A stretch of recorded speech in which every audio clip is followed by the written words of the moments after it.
बेटा आज हम सेकंड चैप्टर प्रथमः कूपः पढ़ेंगे, यानी कि पहला कुआं।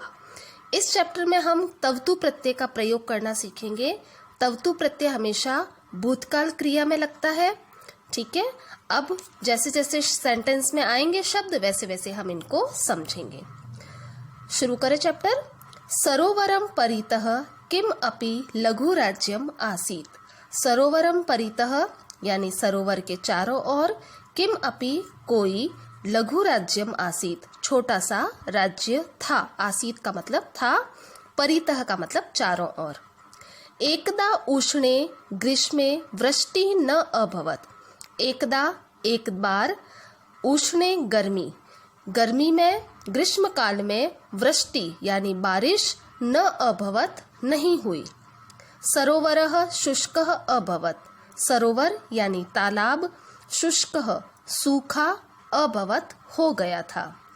जनाः उद्विग्न मनाः अभवन्। जनाः यानी लोग परेशान हो गए थे। ते सर्वे राज्ञः समीपम गतवन्तः। वे सब, ते सर्वे यानी वे सब, राज्ञः समीपम राजा के पास, गतवन्तः गए। अब गतवन्तः जो शब्द है इसमें हमने तवतु प्रत्यय का प्रयोग किया हुआ है, ठीक है। पुल्लिंग का है शब्द ये। कृषकाः धीवराः च अवदन्। कृषकाः यानी किसान, धीवराः यानी मछुआरे, अवदन यानी बोले। किसान और मछुआरे बोले, दीर्घ कालम यावत वृष्टि न अभवत। दीर्घ कालम यानी लंबे समय से, वृष्टि न अभवत बारिश नहीं हुई है। अस्माकं क्षेत्राणि शुष्काणि जातानि सन्ति। हमारे खेत सूखे हो गए हैं। क्षेत्राणि यानी खेत, हमारे खेत, शुष्काणि यानी सूखे, जातानि सन्ति यानी हो गए हैं। सरोवरे मत्स्य ग्रहणार्थम मत्स्या न सन्ति। सरोवरे यानी सरोवर में, तालाब में, मत्स्य ग्रहणार्थम, मत्स्य कहते हैं मछली को, तो मछली पकड़ने के लिए, ग्रहणार्थम का मतलब होता है पकड़ने के लिए। मत्स्याः न सन्ति, मछलियां नहीं है। तालाब में मछली पकड़ने के लिए मछलियां नहीं है। कथम आजीविकाम प्राप्स्यामः। कथम यानी कैसे, आजीविका यानी अपना जीवन यापन, प्राप्स्यामः यानी प्राप्त करेंगे। अपनी आजीविका को कैसे चलाएंगे, हम अपने घर खर्च को कैसे चलाएंगे। हे राजन अस्मान रक्षतु। हे राजा हमारी रक्षा करो। इति यानी ऐसा। तो ये सारे किसान और मछुआरों ने राजा से कहा कि हे राजा हमारी रक्षा करो। मछलियां पकड़ने के लिए सरोवर में मछलियां नहीं है, सारा तालाब सूख गया है, हम अपना जीवन कैसे चलाएंगे। जलस्य अन्वेषणाय राजा सर्वासु दिशासु चतुरः सेनापतीन् प्रेषितवान्। जलस्य यानी जल की, अन्वेषणाय यानी खोज करने के लिए, पानी को ढूंढने के लिए या पानी की खोज करने के लिए। राजा सर्वासु दिशासु, राजा ने सर्वासु यानी सभी दिशाओं में, चतुरः सेनापतीन् प्रेषितवान्, 4 सेनापति भेजे। प्रेषितवान का मतलब होता है भेजे, तो प्रेषितवान में भी तवतु प्रत्यय का प्रयोग हुआ है पुल्लिंग में। तो पानी की खोज के लिए राजा ने सभी दिशाओं में 4 सेनापतियों को भेजा। ते अहर्निशम, ते यानी वे सब, कौन वे सब, जो सेनापति थे वे सब, अहर्निशम रात दिन, जलम अन्विष्टवन्तः जल को खोजने लगे। तेषु त्रयः सेनापतयः, तेषु यानी उनमें से, त्रयः सेनापतयः 3 सेनापति, रिक्त हस्ताः खाली हाथ, नगरम प्रति आगतवन्तः नगर की ओर आ गए। जब राजा ने चारों दिशाओं में 4 सेनापतियों को भेजा और वे रात दिन पानी की खोज कर रहे थे, उनमें से 3 सेनापति खाली हाथ नगर की ओर लौट आए। यह सेनापति उत्तर दिशम गतवान। यह यानी जो सेनापति, उत्तर दिशम यानी उत्तर दिशा की ओर, गतवान यानी गया था। सह अचिंतयत, उसने सोचा, क्या सोचा कि कथमचित अहम जलस्य अन्वेषणम करिष्यामि। मैं कैसे पानी को ढूंढूं या पानी की खोज करूंगा। एतत् मम कर्तव्यम, यह मेरा कर्तव्य है। इति सह अग्रे एव गतवान, ऐसा कहकर सह अग्रे, वह आगे की ओर, गतवान यानी गया। अंततः यानी अंत में यानी लास्ट में, सह पर्वते एकम शीतग्रामम प्राप्तवान। सह यानी उसने, किसने? उस चौथे वाले सेनापति ने, जो उत्तर दिशा की ओर गया था, उस सेनापति ने पर्वते, पर्वत पर, एकम शीतग्रामम, एक ठंडा गांव, प्राप्तवान यानी प्राप्त किया, यानी वहां पहुंचा। अंत में वह एक गांव में पहुंचा जो बहुत ठंडा था। यदा सह पर्वतस्य उपत्यकायाम, जब वह पर्वत की उपत्यकाया यानी तलहटी पर, एक चोटी पर, उपविष्टवान यानी बैठा था, तदा का अपि वृद्धा, तब कोई वृद्धा, कोई बूढ़ी स्त्री, तत्र आगत्य, वहां आकर, तस्य पार्श्वे उपविष्टवती, उसके पास में बैठ गई। अब उपविष्टवान पुल्लिंग में है तवतु प्रत्यय, और लास्ट में दे रखा है उपविष्टवती, वो है स्त्रीलिंग में। तो जब वह पर्वत की तलहटी पर बैठा था, तब कोई वृद्ध स्त्री वहां आकर उसके पास बैठ गई। सेनापति कथितवान, सेनापति ने कहा, अहम एतस्मात् सुंदर राज्यात आगतवान, मैं एक सुंदर राज्य से आया हूँ। यत संपूर्ण वर्षम वृष्टि एव न अभवत, जहाँ पूरे साल वृष्टि यानी बारिश न अभवत नहीं हुई है। किम त्वं जलम अन्वेष्टुम मम सहायम करिष्यसि, क्या तुम जल खोजने के लिए मेरी सहायता करोगी?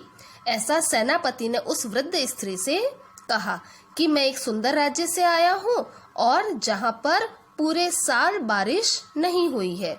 क्या तुम जल अन्वेष्टुम यानी खोजने के लिए मम सहायम करिष्यसि, मेरी सहायता करोगी? सा महिला सेनापतिम अनुसरणम कर्तुम सूचितवती, वह जो महिला थी, बूढ़ी स्त्री, तो उस महिला ने सेनापतिम अनुसरणम कर्तुम, सेनापति को अनुसरण करने के लिए, अनुसरण यानी पीछे पीछे चलने के लिए, सूचितवती यानी कहा। एकस्याम पर्वत गुहायाम च नीतवती, और एक पर्वत गुहायाम, एक पहाड़ की गुफा में, नीतवती यानी ले गई। कौन ले गई?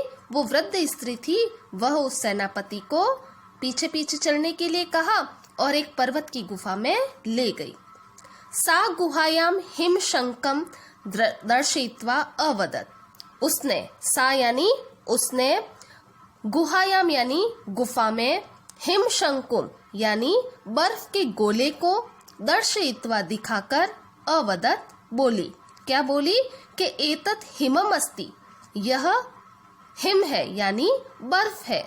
ग्रहण किंचित, थोड़ा ले लो। तव देशः कदापि पिपासितः न स्थास्यति, तुम्हारा देश कभी भी पिपासितः यानी प्यासा, न स्थास्यति नहीं रहेगा। ऐसा कहा, और उसने कहा कि यह बर्फ का टुकड़ा है, इसमें से थोड़ा ले लो और तुम्हारा देश कभी भी प्यासा नहीं रहेगा। सेनापति विशाल खंडम त्रोटितवान, सेनापति ने विशाल टुकड़े को त्रोटितवान यानी तोड़ा, स्वरथे स्थापितवान, और अपने रथ पर स्थापित किया यानी रखा। वेगेन ग्रहम प्रति गतवान, और वेग से यानी जल्दी से, ग्रहम प्रति यानी घर की ओर, गतवान गया। यावत सह नगरम प्राप्तवान, यावत यानी जब तक, सह नगरम प्राप्तवान वह नगर पहुंचा, तावत तब तक, विशाल हिम शंकु लघु अभवत तब तक बड़ा सा हिम का बर्फ का गोला छोटा हो गया था, क्योंकि बर्फ का टुकड़ा था तो गलना ही था, तो इसलिए जब वो नगर की ओर पहुंचा तब तक वह विशाल बर्फ का टुकड़ा छोटा हो गया था। सर्वे आश्चर्येण तत् हिमखंडम दृष्टवन्तः, सभी ने आश्चर्य से उस हिमखंडम यानी बर्फ के टुकड़े को देखा। एतत् जल बीजम स्यात्, यह जल का बीज है, पानी का बीज है। इति एकः मंत्री सहसा अवदत्, ऐसा एक मंत्री ने सहसा यानी अचानक बोला। राजा जल बीजस्य शीघ्रम वपनार्थम आदिष्टवान। राजा ने भी क्या किया कि राजा जल बीजस्य जल के बीज को शीघ्रम यानी जल्दी ही, वपनार्थम यानी बोने के लिए, आदिष्टवान आदेश दिया। राजा ने भी तुरंत क्या किया, जल के बीज को बोने का आदेश दे दिया। यदा कर्षकाः गर्तम अखनन तथा हिमखंडम अधिकम अद्रवत। यदा यानी जब, कृषका यानी किसान ने, गर्तम अखनन खड्डा खोदा, तदा यानी तब, हिमखंडम अधिकम जो बर्फ का टुकड़ा था वो अधिक, अद्रवत यानी द्रवित हो गया यानी और अधिक गलने लगा। जब तक वो खड्डा खोदा गया तब तक वो और अधिक छोटा होता गया। ते झटिति तत् बीजम गर्ते स्थापितवन्तः। ते यानी उन सब ने, किन सब ने, जो किसान थे उन सब ने, झटिति यानी जल्दी से, तत् बीजम उस बीज को, उस जल के बीज को, गर्ते स्थापितवन्तः खड्डे में रख दिया।